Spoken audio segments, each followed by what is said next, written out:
Good evening, everyone, and welcome to the Slay to Success Talk Show. My name is Rochelle Slay Queen Hemingway, CEO and founder of Slay to Success. I advise and empower women professionals, especially women veterans, to step up into their most authentic personal brand so they can gain and attract lucrative opportunities. So, if you're launching a business, a nonprofit, or doing social advocacy work, I'm your girl. I'll help you to accelerate your growth and your success so that way you put your name, yourself out there boldly, okay, confidently.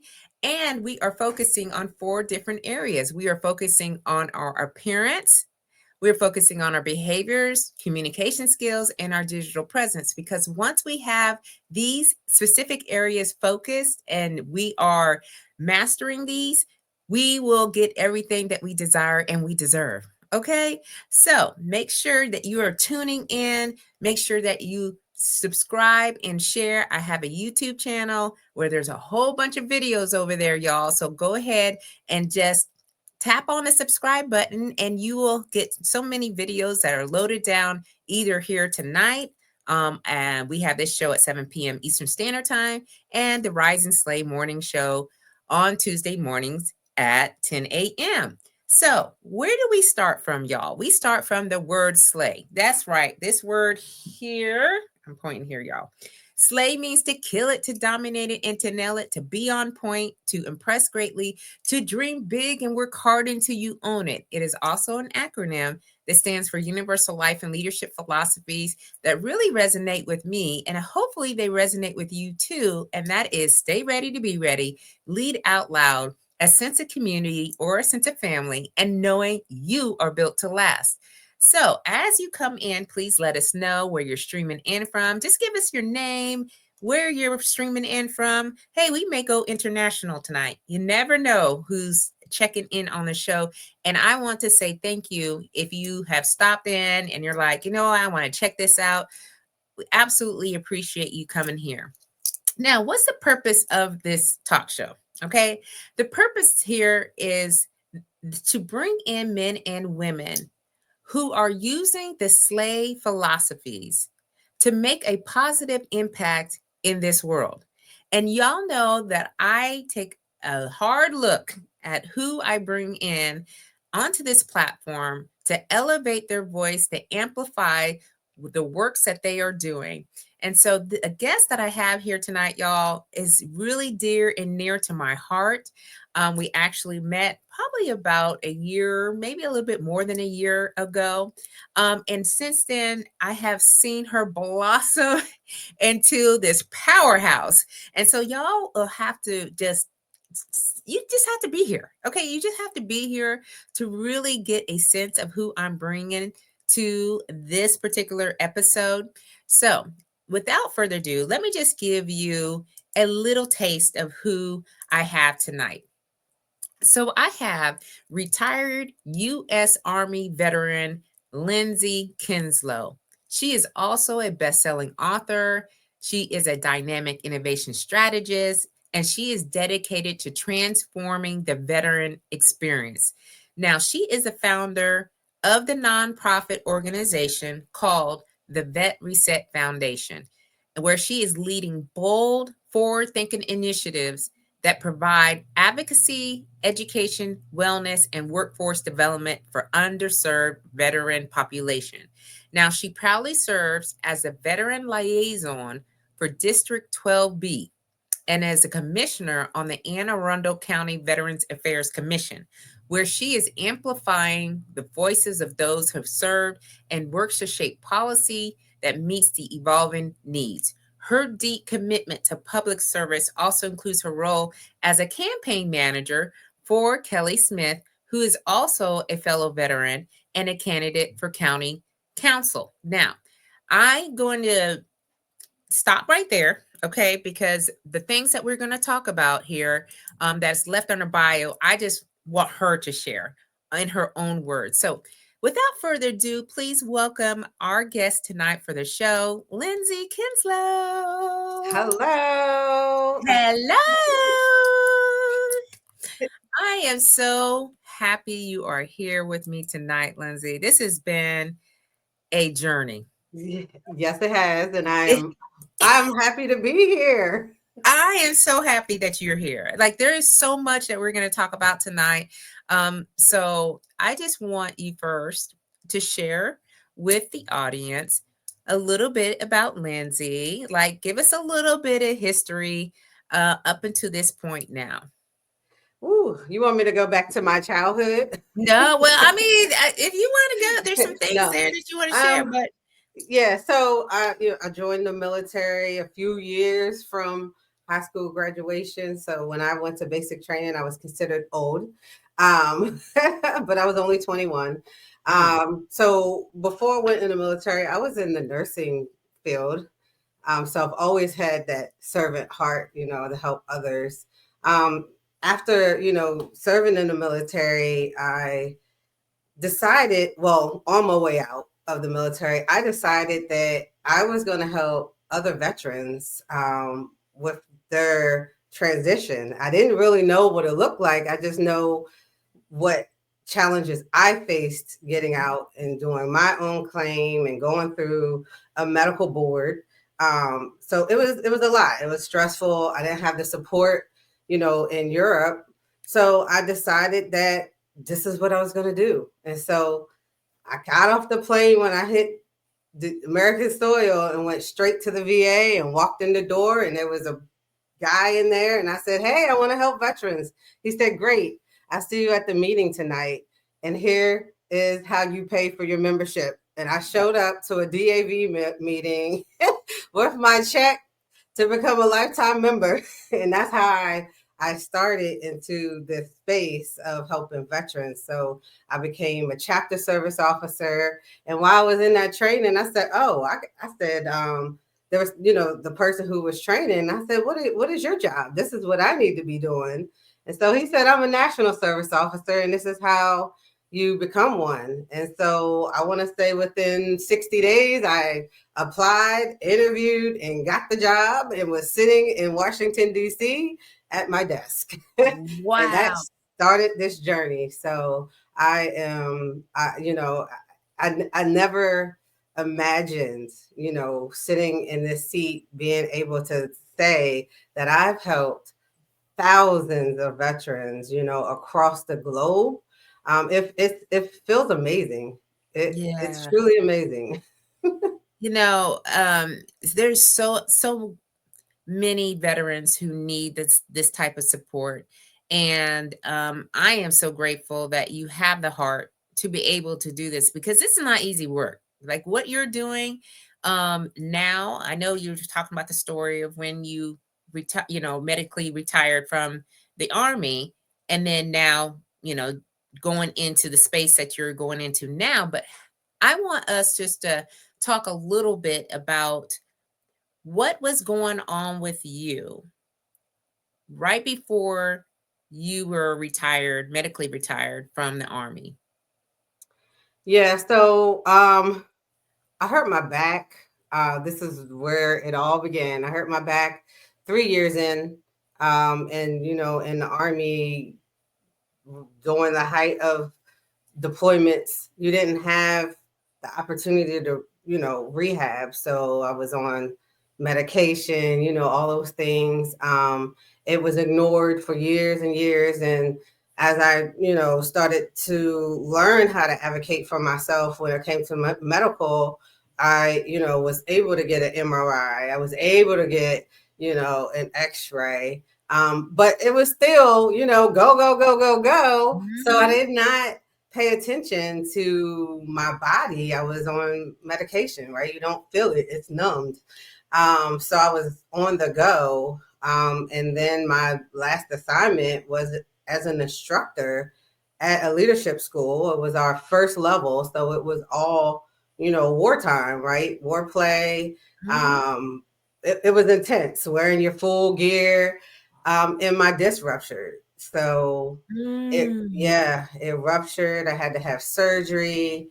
They said that they were going to give me a year to rehab, but at 4 months, they said, that's it. You're not going to be, the total soldier that we need you to be. So Let's start this just discharge. And I was devastated. I was at 12 years in, I'm like, wait a minute, Mm. I was supposed to retire for 20 years. Like, what happened?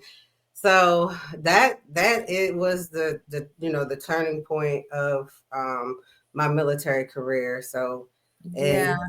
yeah, I call that the best decision I never made because at the Mm. time I would have never ever thought about getting out. Matter of fact, when any doctor started talking about it, I went the other way, because I just wasn't, I wasn't, my mind wasn't there. Once you get to 10 years, it's like, oh, let me get to Yeah. 20. Yeah. I think So, we all have had that mentality, and coming to terms that you have a condition that is not, worldwide qualified. I mean, that's kind of one of the terminologies that they use in the military, where you can't deploy, you can't, go TDY, which is a temporary duty, or even change and go to another assignment because they want to assess you and to see if you're capable of going to these particular places and what we call mission ready. So you were talking about, like, this started at your 3-year mark, but you got to the 12-year mark. So you're talking about 9 years of being in pain. I medically retired at 14 years. So it was even, that stretch from finding out that I was med boarding to actually getting out was a stretch as well. Yeah. So first of all, thank you for your service. All right, Thank because you. I don't think a lot of times we get to hear that, and we don't get to hear it enough. All right. And for anyone who's in the audience, we've got Chevy here, who's also an Air Force veteran. So thank you so much, Chevy, for being here with us tonight. But thank you all for your service, because this is not easy. Having this type of commitment and dedication to something that was much bigger than ourselves, and then finding out that what we were doing wasn't helpful at all for us from our body standpoint. And so after you got medically retired, you went into that space and started helping other veterans who were, looking to seek for compensation for disability, for resources, and so forth and so on. um, but we met, at one of my own the room workshops. And that day I was just, we had it, y'all, we had it in a restaurant. It was very quaint. There was probably like 4 or 5 of us that met. And one of the things that I saw was, like, you were in pain. You were in, like, physical pain that day. And so tell us a little bit about that condition and kind of what you have to do to manage that. Yep. So I'm very vocal, as you know, about having fibromyalgia. It was very, it was ignored and overlooked when I was in the military. I could not, go to the doctor for these various symptoms because it almost looked like, not looked like it, they told me that, I was pretty much fishing for things. So, like, reasons to go to the doctor, reasons to not be at work when really I was not well. Mm-hmm. And these symptoms amplified when I deployed. Um, what I did have was my back. So my back was the root, of the pain. So I was able to go to the doctor and say, for my back, but while I'm in there, be like, my stomach's been hurting, or hey, my ankle or my knee, it's like randomly hurting. I didn't hurt it. I don't know what's wrong. So I was able to kind of get care in that way, like Yeah. piggyback off of my back. But it was a lot. And even when I got out helping other veterans, I started looking more into fibromyalgia. And Mm-hmm. because that was, number one, or well, one of the conditions that the VA says that is high, in combat soldiers. So I looked into it. I even was recommending other veterans to get tested, and to see it's not real one test, but you got to rule out other things before you get to that conclusion that you have fibromyalgia. So, but I myself was not seeking that, and on the inside, I was like, literally, it felt like I was dying because I was in so much pain all the time, in the emergency rooms all the time. I mean, they just saw me coming and like, let me get your medicine together. Like, Yeah. so it was a lot. And it wasn't until I was forced to step away from my job at DAV to take a look at my own self to see what was wrong with me. And my first appointment, I walked in to get a machine for my back at the H wave, and the doctor was like, "Mm-mm." He's like, you heard of fibromyalgia?" I said, yeah, I have actually." He's like, "I'm pretty sure you have that, but I can't diagnose you because rheumatologist has to." So he sent me, and before I even got to the rheumatology appointment, I had the diagnosis of fibromyalgia. Wow. So yeah, and when I went to the doctors, I was so excited to have this diagnosis because I was like, now instead of me rattling off 50 things that's wrong with me, I just get to say, hey, I have a flare, or Yeah. it's fibromyalgia, right? But at least I know it's not in my head like they were telling me. The pain was real, the symptoms are there, it's real, right? Yeah. So now I have a name to it, and um I speak on it a lot because I don't want other people to feel alone like I felt alone doing this journey. I'm like, you're not alone. So I'll make Um, posts on Facebook about it. I yeah. have one that's actually being shared that I posted in February, and it's still going around. And I'm like, this is amazing. People are just sharing it all over Facebook. Yeah. And that's why I do what I do, so people know that it's real. It is real. Yeah. I've heard of fibromyalgia, you know, years ago, but I didn't really understand the complexities of fibromyalgia until really after I met you. So you never know who you're educating and making aware because of your own fight with it every single day. But what I do know, Queen, is that even through the fight, you still showing up. Okay.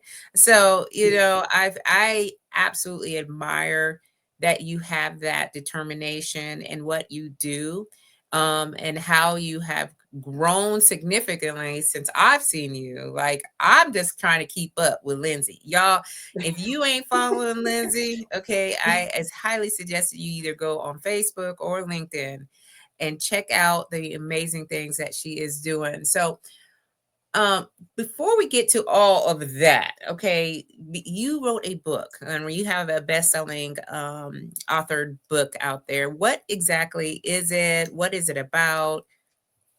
Well, there's actually six or so. Ooh, Yeah. listen, y'all. This look, 6 books.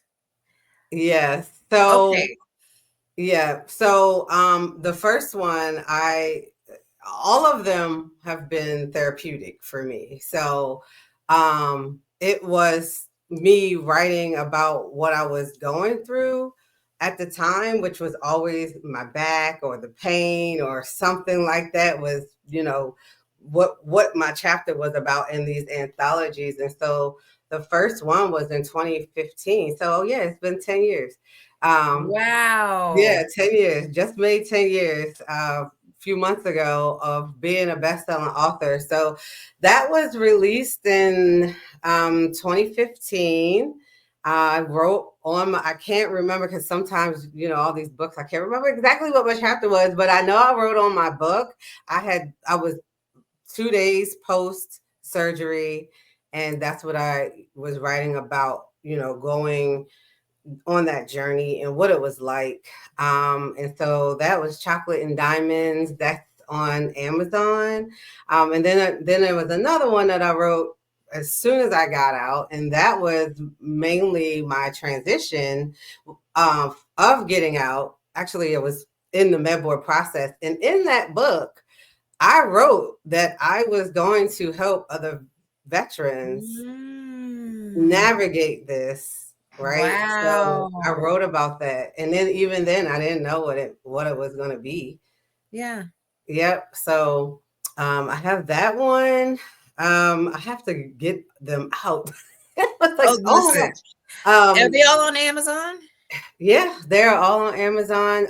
Two of them are situated on my website. I'm in the process, the two last ones. So I'm in the process of getting all of them on my website. But I self-published a book back in 2021 with the pandemic and trying to help people, business owners, transition to go from paper to electronic. And I was trying to get everybody to understand automation and why it was so important.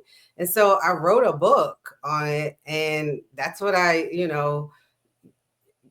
suggest to my business owners who were trying to get automated. They were just like, oh, what is this automation thing you speak of? So I put it in a book. Oh my goodness. Yep. And so I have invisible illnesses. That's what I wrote on fibromyalgia. So that came out, I think, 2023, maybe the ends of 2023, and then base goes boom. That one was this year. It was this year. Yep. Yes. Yep. And I got real deep with my personal background. So you have to get a copy of it. Oh Yeah. yeah, of course I am, because I Yep. want to see if it's anything that we talked about. Yes, it is actually. You know Oh, what's in there. okay. So it's definitely what we talked about. And I'll just say, writing about it, you actually made it easier for me to write and talk about it. Because all these years I'm thinking I have to have some grand party to bring it out. And in fact, I didn't have to. So you actually, yes, you do know what it is, what's in it. Yeah. I just know that these stories aren't for us. They're Yes. for someone else. Mm-hmm. They are part of our truths. So what our truths are could be somebody else's truth, and then it allow them to be freed up a little bit about where they're at in their life. And I think at this point in our lives, we want to be doing meaningful work. We want to make impact on other people's lives and make differences in their lives. So I Absolutely. congratulate you for having the courage to actually share that. Of course, I'm going to get me the copy, but having that out there for other people to read, and so which is leading me into like all the things. Okay, so y'all, like Lindsay, she was part of the Brand Boldly program, and I tell you, like, you are the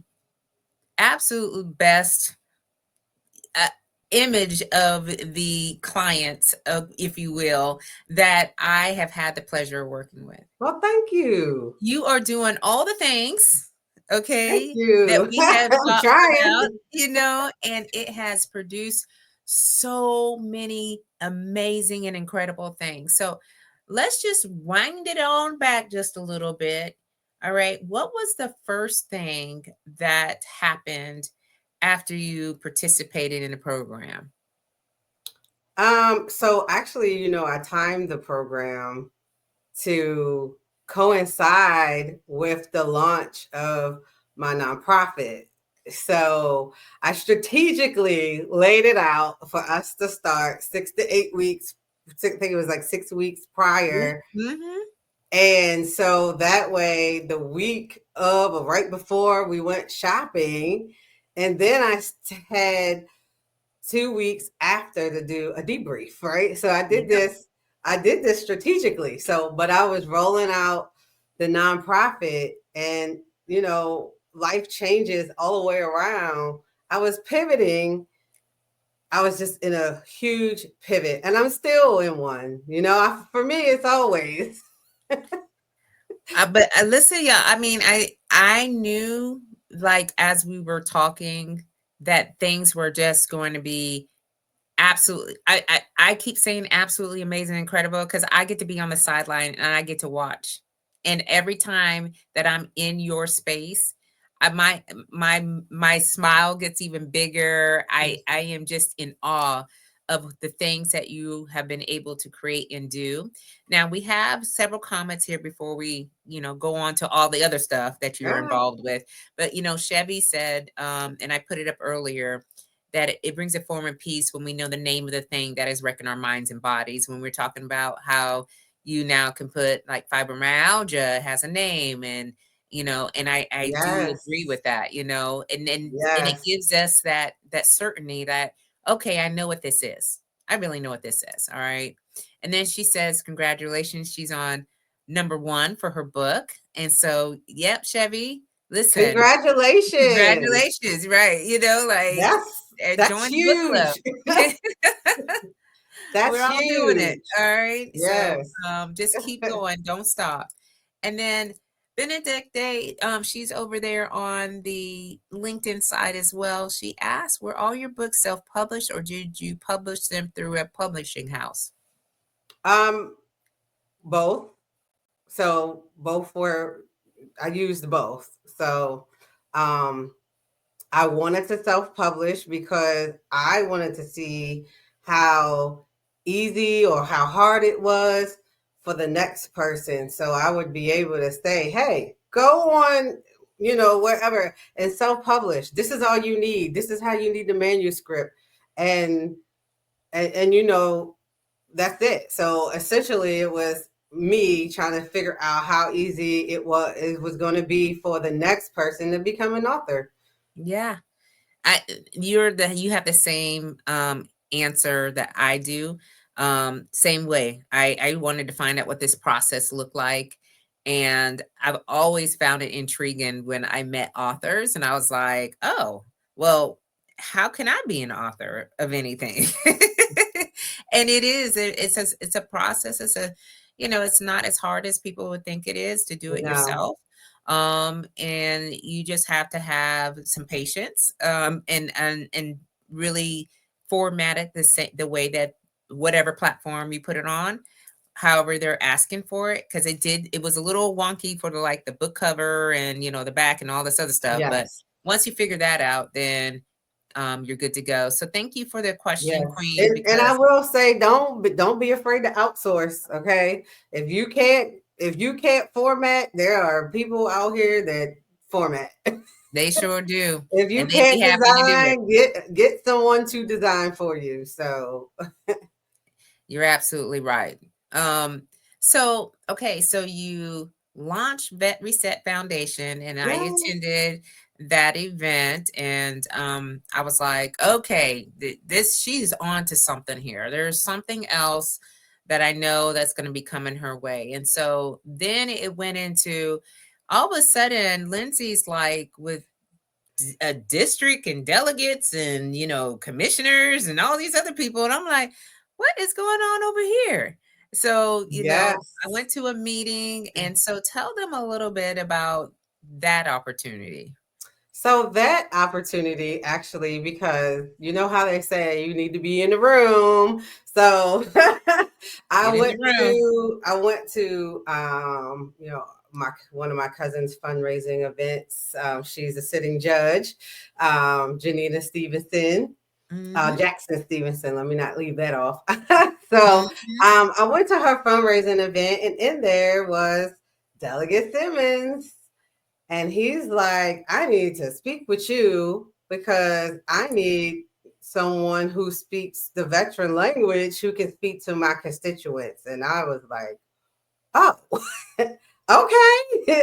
Let's see what's this is all about. So I met with him, and he gave me an overview of what it was, and essentially, I'm creating as I go. So, but one of the things that I asked was for me to be, my nonprofit and I are a package deal. So Yeah. where I go, my nonprofit goes. So I have been able to, utilize my nonprofit to bring innovative, one of a kind, initiatives to his district.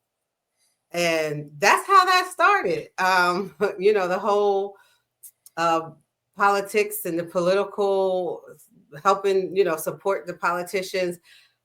Even when I met him, I said, look, I am not into politics. I Yeah. only have to be a little bit because of veterans and, the laws and stuff. I said, but other than that, no.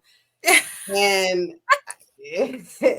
I was not aware, but it's heavily political, right? So, Mhm. but I learned a lot because I was able to, go and sit on the sessions and listen to the bills and follow them from day one to all the way to the end when they were passed, right? So it was pretty cool. I learned a lot. I learned a lot. It's a lot of Man. refresher, like, oh, I remember that from middle school, right? Yeah.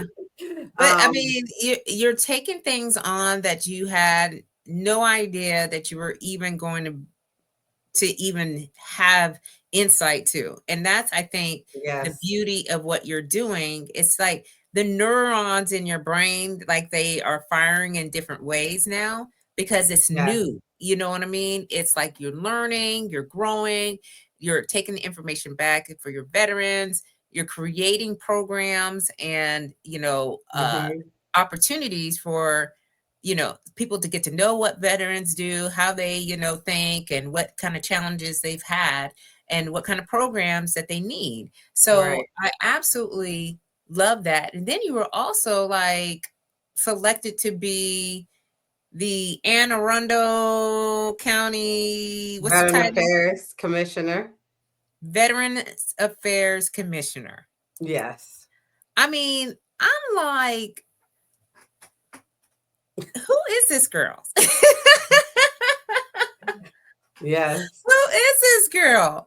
I had, like just a little bit of interaction with you when we were at the On the Room workshop. And then now it's like these things are in alignment with what you want to be doing with your time, your effort, and your energy. There is no ifs, ands, or buts about yes, where you should be and what you should be doing. And that is, I think, the part where I get giddy about. I get yes. so giddy about because, I mean, it really says a lot about what we do when we say this is what we want to do. Yes. And for me, it's very important that, I'm in alignment, that I'm constantly looking how I spend my energy because I'm outside. I'm outside. You outside every day, I am. And so I have every to day. be mindful of, my energy and where it's going. So, a job, a 9 to 5, I've tried it. It's just not, for me, because of the expectation of an employer to navigate around my disability. It's just not gonna happen, Mm, even though they say, you yeah, know, they're veteran friendly or disabled friendly or whatever the case may be. yep. I am a true testament that that is not the case.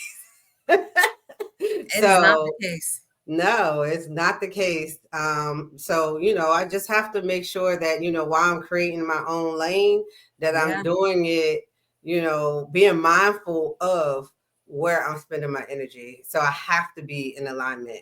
And even with that, right? I just came back off a 6 day seminar, Mary Kay seminar, and while I was in there, I text you like, hey, I quit my business.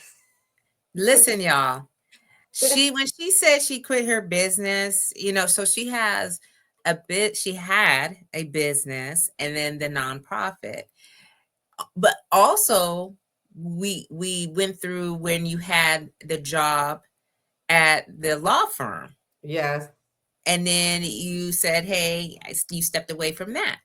All right. And then you stepped away from the business because I know you felt like this is where I want to put my eggs at, over here into, the veteran space with all the activity that's going along with that.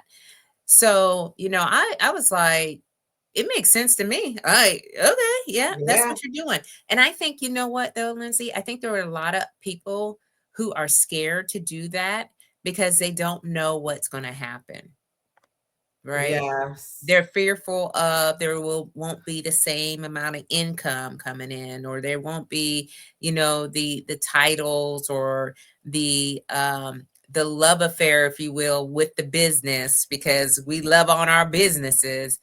But when an opportunity comes your way that's speaking way more than the business, and you said, yep, that's got to go. Let me just move on over here. Like, how it's a mindset, right? It's a mindset shift. So what kind of things were happening for you where you made that decision, like, you know what, I'm good? Yeah. So the winter, when I had that 5 month long flare, that made me really do some serious soul searching of, was my life really aligned? Like, yes, Mm. I worked at the law firm who, is veteran focused, but that's not my skill set. I'm just good. I'm just great at what I do. That's all, right? But it's not Yeah, my skill set. And it was just, I was, working. And yeah. so I, even though I was helping veterans, I didn't feel fulfilled, the way that I should have. I felt I should Mhm. have been fulfilled, and then the flare, I just couldn't get out of it. And so I was like, this has to go. And then, still not well and stuff like that, and struggling through to get out this flare. Now I'm like, the only other thing it is this business. So it's not even all aspects of the business, because it is around to support my nonprofit and, various other endeavors. But I'm not doing client work anymore. I'm not leading with automation, because automation is very taxing, right? It It takes a is. lot of brain power, energy, all of Mhm. those things. And then when you're dealing with clients who don't understand, automation, that becomes a problem. And it just, it was just too much. So while I was sitting in my seminar, I'm like, I've always felt good in the Mary Kay space. I've been doing it for 7 years, right? So Mhm. why am I not doing, more of this and less of that? So I was just like, oh, light bulb. It was like, oh, I'm done. I'm Oh, done. And to make it real, right? I had to put it on social media. So I yeah. made a post about it. So yeah, my last day of serving clients is August 17th. I think it's a weekend. So whatever that Friday is, it might be a 15th or so. I don't know. But that is my last day. And I feel really good. I know that, again, that wasn't an easy thing for you to make a decision about, but it No. is the right thing for you in this season. And this Yeah. season right now is calling you to do much greater work in the veteran space. And y'all, she even has a persona name, because, all my clients get a particular name, because I think that helps you to stay focused on what you're supposed to be doing and what your why is. So Lindsay's is the veteran ambassador. Okay. And That's me. so it's her. So all things veteran is really, and it's a it's a message to herself, like, this is what I am supposed to be doing. This is, I need to advocate on behalf, so I need to step in. Um, and there's so much of the world is just into this flux right now of Yeah. chaos and confusion. And I truly think that when we show up as the leaders, because sometimes women veterans we don't even see ourselves as leaders after we retire or we No. separate or we get discharged. I mean, what is that phenomenon? I'm trying to figure this out. Well, so for me at first, I was just tired. Mm, I was tired mm, because, 14 years and 12 of those years, I was a supervisor. mhm, Not only that, but being an instructor, it was a lot. So I mhm. was tired. And, I went to my job, my first job, and I'm like, I don't want to be a supervisor. I'm done. I just leave me alone. Let me sit in the back. Let me do my job. Then let me go home. Yeah, But that's not how it happened. I mean, once I yeah, became eligible, like I was a supervisor, became a supervisor. So here I was again. All right. yeah. I think it's it could be a little bit of both of the sides of the coin, right? You could be, thrown into the leadership realm and not really understand it at all, or thrown in it and know way too much, and that things aren't happening the way that they should happen. But I think we've had the experience, that skill set that will be long lasting once you learn something, especially in the military. So women have to navigate the military much different than men do. And I'll just put it out there. All right, y'all, because Absolutely. it was never designed for us to be there in the first place. Okay. Mm-hmm. And so then some of the things that were systematically are being carried over and over again over the years. And so you have to navigate certain hurdles, there's barriers, there's a lot of walls that are built up of, you can't come over here and lead, we don't want a woman in leadership. It's, you just name it, it happens. Now I know it happens in the corporate world too. Okay, so I've learned that over the years since I've retired. But once we have these uh journeys, if you will, in the way that we lead, when we are called to lead, like you've been called to lead in a much different way, you understand, all the interpersonal skills that go with that, right? The Yes. empathy, the trust, the credibility, even having the authority to make decisions on things that you already had information on, that it just makes sense, right? Right. So, having that. And so I just shared that. So if any woman veteran is listening to this and just kind of wondering where their next should be at, just think about all the things that you have accomplished over your years, and take a look at some things that you did very, very well, and find your way through that in your next chapter. I mean, Mm-hmm. I'm not saying not go and get a job, okay, because it's sometimes bills got to get paid. I'm just saying, okay. But I do know that once you start to find yourself more outside of the uniform and really dig into, like, what's going to make me happy, what's my passion, what am I drawn to, just like Lindsay has just dived off the edge of a mountain, if you will, and just said, I'm in here now. And so it is great that you have been able to do that leadership in a much different way. So as you continue on, like, what's next? Where are we going?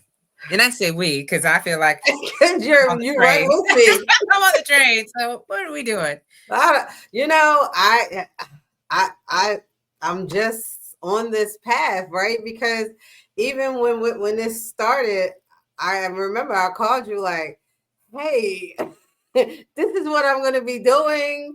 I don't know what it entails, but are you with me?" And you were like, "Yes, Queen."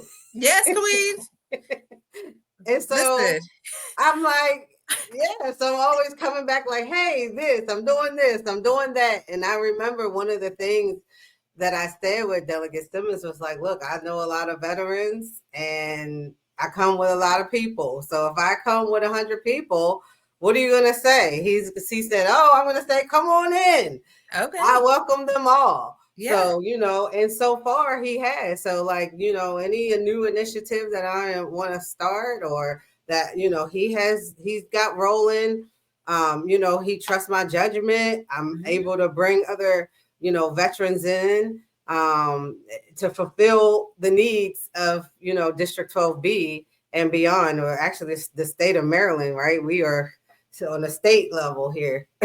Yeah. So it She feels good. she It feels mega time, good. y'all. Like I just be like, ooh, okay, like work in the room, y'all. And she's Yeah. also a campaign manager. If she doesn't have enough to do, okay, already, she's a campaign manager for a fellow woman veteran. Yes. And so how it's not even thinking like how's that, like you just went into that space and just started just to take over. Yes. That's exactly what happened. Kelly was telling me about her venture. First of all, Kelly, we are in the same sorority. So she's the basilisk in my chapter, Sigma Gamma Rho. So that's how we connected, and then having her be a veteran as well, that further our connection.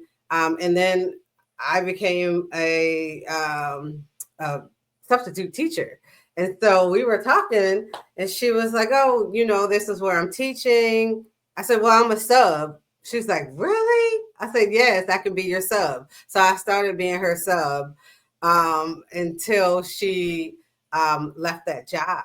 And so after she left that job, she was talking, about getting into the political space. And I'm like, oh, that's amazing. Yes, I support you. You should definitely do it, And she asked me to be her campaign manager. And I said yes. And here we are, right? I didn't know what it entailed. However, she said that, when she was going over it with her consultant, and her consultant was like, these are the characteristics that your campaign manager needs to have. And she's like, oh, that's Lindsay. And her consultant was like, absolutely, it is. And I'm like, oh, okay. So I said yes. And so I just have to rise to the occasion, right? And make sure that I fulfill that role and get her all the way Across the elected. finish line. All the way elected until beyond. So what's next is uncertain right now, right? Because I'm campaigning. Primaries is June of next year, and so all the way till November of next year. So it's going to be a long process, and you'll be there with me. Yeah, listen, y'all. I just like again, anywhere where Lindsay's at, you'll more than likely see me somewhere around the corner or back behind the scenes somewhere. So she has graciously invited me in to support and to help wherever I can. And I just know that when women veterans are given an opportunity, we take these opportunities and not only do we show up, but we show out. Okay. So Yeah. I understand. Well, one thing I will say is I do know that my nonprofit, the VetReset Foundation, that's my baby, and that's what's next, right? So I have a Yeah. lot of things lined up. Talking to a lot of other nonprofits, because that's what my nonprofit, we partner, we bridge gaps. I'm not out here to create anything new. Yeah. Because there's a lot of organizations already doing that. I'm just trying to bring everybody together to best serve the veteran population, because I know I've worked in various veteran organizations. I've been members of these you know, groups, I know what's lacking. Mm-hmm.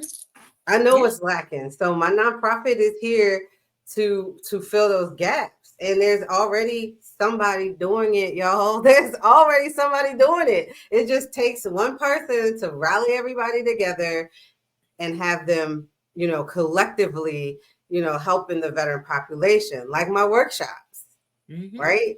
Yeah. My workshops is Department of Labor, um, the Anne Arundel County Public Library, you know, Brooklyn Park. I just reached out to them. Department of Labor with Serco. That's all I did was connect. Not all, you know, but Yeah. you know what I mean. But I connected all these people together. You know, Delegate Simmons. So we're all, you know, for the greater the good of the veterans, are bringing these career focused workshops Yep. to the community, right? So that's what what next looks like. You know, just out here just trying to fill these gaps and bridge, you know, bridge these entities together, Yeah. these organizations. I mean, even you'll be surprised, agencies, you know, your county level agencies, they're willing to work too. They want to be a part of it. You got to reach out to them and bring them, you know, bring them to your table, right? Exactly. So you can speak to them about how you can utilize them and their services to help your mission, right? As long as the missions align. So that's what I'm out here doing. That's what my what next looks like. I have a lot of stuff that, you know, I'm working on. I really do. I wish I could say them all, but you know, they'll come out in due time. They sure will. And Yeah. y'all better keep up. I'm just saying right now, if you're not, you behind. Because Yes. just one day, it just be one day and all this stuff is happening. And I'm like, woo, okay. So, but we're almost to the top of the hour. And I just want to give you a little bit of time to share anything else that you may haven't talked about, so that way people can hear it, I guess, whatever Yeah. it is. Yep. So, you know, my motto, take the step, own the journey, right? Yeah. So that's what I do. I take the step and I own my journey. I own my journey every step of the way. It might not always go how I planned it to be, even with, you know, helping in the political space. Like I knew a few years ago that I needed to be in legislation because of the veterans, right? If I Mhm. wanted to be a total advocate, that's where I needed to be. I didn't know it was going to be in this capacity. And it's great. It's fantastic, right? Because I get to be at the table, right, with these, you know, decision makers, right? So, and I get to hear how they're making decisions and why they make these decisions, and will help me better guide my nonprofit so I can help other veterans, right? That's what I love Yeah. to do, help people. But so yeah, so just embracing where you are, right? Not where Oh, somebody, not where your friend is, not where somebody that you met 5 years ago, 10 years. Stop judging yourself based Mhm. off of somebody else because that's their journey. That's Yeah. where they're supposed to be, right? They Yeah. might not even be happy where they are, right? So you are in control of your own life. Only Mm. you can live it. Yeah. So, right. And I choose, you know, as I get older and, you know, dealing with the fibromyalgia and having, you know, having to show up not only for myself, but for other people, like I have to realize that, you know, like I have to live my own life. I have to be on my own journey. I have to have peace. I have to have Yes. calm right within, or I'm Yeah. not going to be able to do it. I did it another way. It didn't work. It didn't work. I was in Yeah. pain. I mean, yes, I'm in pain every day, but the pain that I was in several years ago was unbearable.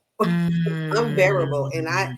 I think, I always say, don't look in the rearview mirror unless you're judging how far you came. So every now and again, I look in the rearview mirror and I see where I was, 4 years ago, 5 years ago, and the pain I was in, and I don't ever want to go back. And I Mm. was not aligned. My life was not aligned. Nothing was aligned. I'm just great at what I do, right? I'm great at going to school. I'm great at, helping people. I'm great at, being a veteran ambassador. I'm just great at it. And Yeah. so I make it look easy, but to me, it's taking a toll on my body, right? It's taking a toll on my mind. I'm a disabled veteran. Yeah. I gotta meet myself where I'm at. Yeah. Oh my. Right. Like I want these employers to meet me where I am, but I'm not even meeting me where I am, right? So I Yeah. have to, Listen, that is like a whole thing. Like you yes. just said just now. Not even Yes. be able to meet yourself where you're at. You know what I mean? And I And it's think hard. it is hard. It's hard because dealing with, fibro, you don't know where you're going to be at from 1 minute to the next, right? You don't know how you're going to wake up in the morning and like, oh gosh, I have a full schedule. I have a full plate. But I've designed my life, my day, right? I go to the gym in the morning. So it's like from 6 to 10, that's me time. That's you time. That's me Yeah. time, Yeah. right? Yeah. And then from 10 to whatever time, that's where I'm interfacing, right? The weekends, I'm in the community and all those things. But I have to have that me time in the morning. I have to have that slow wake up or move around. I wake up at 4 in the morning. So, Yeah. but I have to give myself that time to move around because I might not be able to at Yeah. 8 o'clock. And then I'm like, oh, I got an 8:30 meeting. Like that's even more stress. Mm. So, I just make sure that I try to not start anything before 10 a.m. because Mhm. that's less stress on me, right? Yeah. I know by 10 I'm up and moving around, dressed and all of these things, but there might be a slight chance that I'm not. Yeah. I mean, you said, you know what? I'm choosing me. I'm choosing me. Yeah. And before I do anybody else, I got to make sure that I'm good. Yes. And the more and more that we're able to do that, and I get it, y'all. And some of us may not be able to do it all the time, or something comes up. All right, Yes. it's Yes. something gets in the way that takes the priority. But when you kind of look about your day and look about what you're doing and how you're doing it, are you in an alignment with your values that you have now? Because our needs Right. have changed. Okay. And I'll Yep. just leave that at that. Your needs change, everything around you has to change too. Yes. So I And thank you for yes. sharing that. And that's why I say I'm always pivoting, right? Because I Yeah. have to make sure that my life is aligned. I have Yeah. to make sure that my values and everything that I do throughout the day aligns with my values. And if it doesn't, my body tells me. And Yeah. so I have to revisit what I did that day that did not align. And I don't do that anymore. Yeah. It's taken a long time. Like this isn't just from today. Like this is years of mindset shift, Mm-hmm. Mm-hmm. years of doing it my way and Mm. or the way that I think it was supposed to go, Yeah. and not the way that it should be going, which is me taking care of myself first. Yeah. So it's not easy to put yourself first. No, it's not. But when you do, It's amazing. it's amazing. It's amazing. Look, hey, we got a guest or in the audience on the Facebook side. I had to go on to Facebook, y'all, Oh, because Facebook ain't letting me be great again. So, but I have Leslie George, and she said, "Good evening. Thank you for your service and your thank sacrifice." you. And she says, "It is a shame you had to fight for medical care and had to convince people of how you felt." And then she says, "Congratulations on your 10th year anniversary of being a best-selling author." Thank you. I Yes. appreciate it. that is an accomplishment that I overlook certain Yeah. things, right? We all do, but that is an accomplishment. So I appreciate that. Yeah. So I have the final question. We are at the top of the hour, as I knew we would be. So if you are given the years to get to the 80th year of your life, and you have a big party of your family and friends, what would you want them to say about you? I would, let me think, because I always said, I don't know if I'm gonna be around at 80, but Hey, now that I'm older, I'm like, I better be around at 80. yeah, exactly. So my 80-year-old self, I would want people to just acknowledge, how my authenticity, it did not it wasn't easy to get here and show up as my true self. Being in the military, you transform and conform, right? Hmm. And you become what they want you to Whatever. be. Like at that time, right? You just whatever, right? So when you're getting out, you don't understand, or I did, at least I didn't. My identity was compromised. So it took a Mm. long time for me to get here. So I want people to appreciate that and just know that, I'm genuine. So, and, you know, she is a selfless servant. So everything I do is for other people. And I always say, I'm straight, right? I'm good. I'm doing this for other people to get to where I'm at or where they want to be at in life. It's not necessarily for me because I'm good, right? Mhm. Um, so I think, just acknowledging that. And I conquered the world. Yeah. Yes. I know that's what they're gonna say. Okay, that's what they're Like gonna say. what Well, hasn't she yeah, done? what hasn't she done? Okay, because I'm like here for it, and I know everyone who has been here has been blessed. So first of all, thank you, Chevy and Benedict, for Thank you. being on the LinkedIn side of the house. And then we had Leslie George on the Facebook side of the house to join us live. And for all those that are actually here, that are just, peeping around the curtain and kind of seeing what is going on. Maybe you are busy and just don't have the time to share or like or any of that kind of thing. But we do appreciate you being here and being part of Yes. this conversation. And if you come back for the replay, like you check us out and you're like, you know what?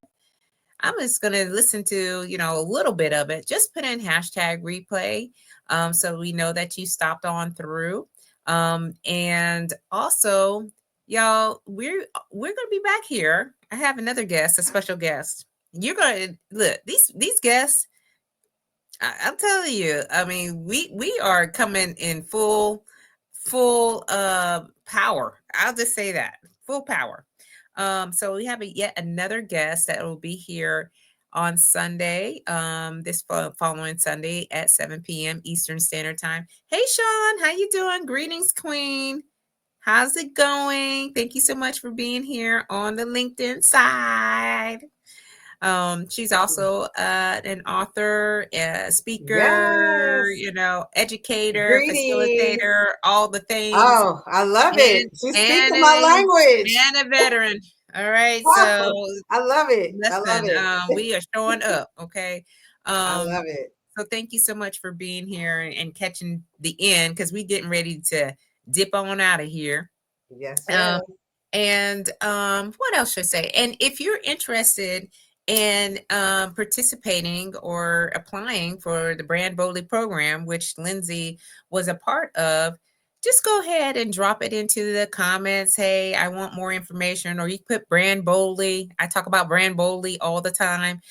So that way I can send you information as to what this thing is all about. And, I help you, I guide you to get to the place that you want to be. Believe in me. All right. You will do it and you will do it well. And, All right. and I would like to say, you are amazing at it, okay?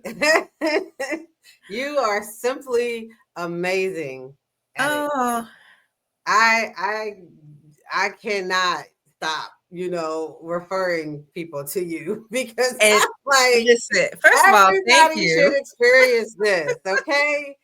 Everybody should be experiencing this. At least the brand boldly, like that should be standard, bare minimum. You know, I just always, I've been a creative my whole entire life, but it really didn't show up for me and towards the end of my career. And when I retired and I saw, what would I have wanted or how would like for somebody to help me to get to this point? And it was truly, y'all, listen, we can use our gifts and talents in any way that we can.